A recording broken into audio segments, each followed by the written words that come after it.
Good day mga kakabisi. Welcome to Skyan's Vlog.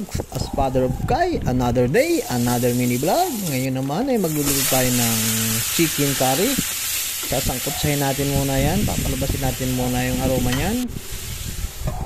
Okay, yung pala pong kaninang pinirito kong patatas saka yung carrots para hindi madurog kasi yan ang ilalagay natin mamaya.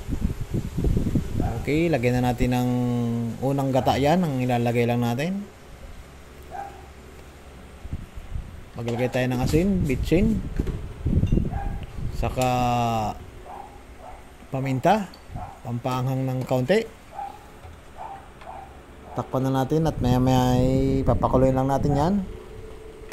Tsaka po pala, shout out sa aming mga bagong follower dyan at lagi po kayong mag-iingat.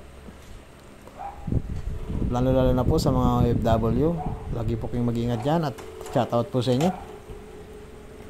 Okay, lagay na natin kanina yung pinirito natin na patatas sa kayong carrots. Maglagay tayo ng curry powder. Ano ba yun? Curry powder. Yun. Okay, yung bango na. Oh. Sarap. Gutom na yan. Okay, haluin na lang natin yan para hindi masunog. Creamy ng ano niya, ang sauce niya. Oh, sarap na yan. Kuha na kayo ng bahaw dyan mga kakabisi.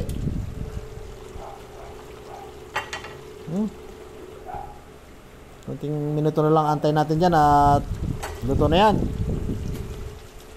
Okay, haluin lang natin ulit. Okay, medyo naiga ng sabaw niya. Okay na yan. Ready na tayo ng pambaho ng asawa ko kasi iniindihan na yan. Maraming salamat po sa inyong panonood. Thank you for watching. For next video po tayo.